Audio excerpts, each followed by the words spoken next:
Thank you, Mr. Chairman, for yielding me some time.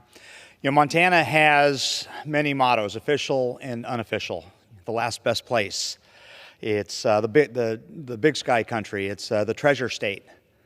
And this last one recognizes the rich natural resources we have in the great state of Montana right underneath our feet. Up until recently, Biden's anti-American policies have allowed foreign actors to dominate mineral markets, and this has stifled domestic energy production to the detriment of western states like Montana. I had the opportunity to return home last week, and I heard about these issues firsthand from miners across the 2nd District. In fact, I probably spent more time below ground than I did above it, and actually I really enjoyed that. I'm going to talk first about Stillwater County.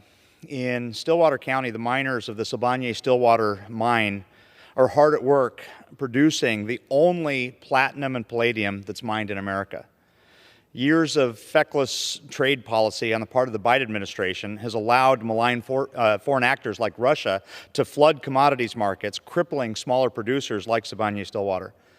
Russia, which represents more than a third of the market, has been subsidizing and dumping these critical minerals, causing artificially low commodity prices.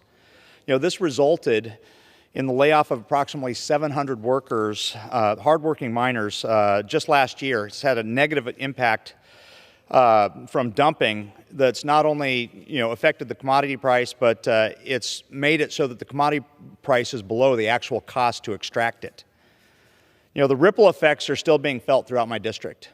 This is why our Montana's congressional delegation is stepping up. I stand shoulder to shoulder with Congressman Zinke, with Senators Daines and Sheehy, and we introduced the Stop Russian Market Manipulation Act. This bans imports of critical minerals from Russia. We're creating a competitive market for U.S. mineral producers, not driven down by dumping from foreign actors and extending a vital lifeline to operations like Stillwater.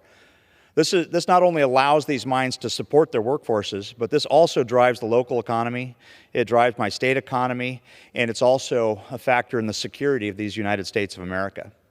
Our bill encourages domestic production, decreases reliance on foreign minerals, shores up supply chains, and significantly bolsters national security, all while dealing a critical blow to Putin's war machine. These factors combine to make a real difference in the lives of hardworking Montanans who rely on these jobs to make ends meet. Now go on to another one of ours.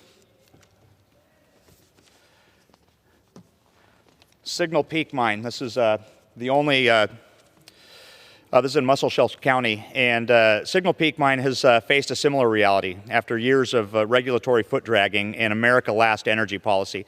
This threatened Montana's only underground coal mining operation. I spoke with miners who expressed concern about Signal Peak's future amidst permitting uncertainty and resource availability. My Crow Revenue Act eliminates this uncertainty by facilitating a critical land transfer that unlocks access to mineable federal coal while providing the Crow tribe with a piece of the revenue.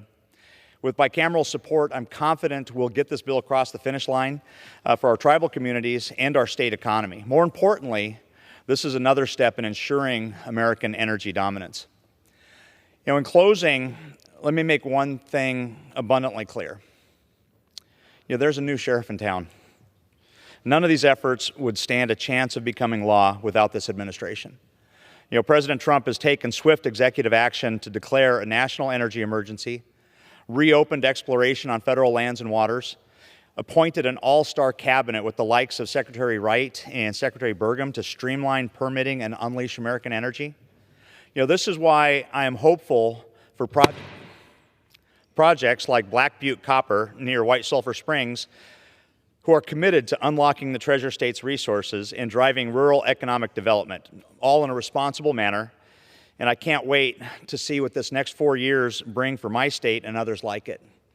Let us not squander this opportunity and work together to make American mining great again. And with that, Mr. Chairman, I yield my time.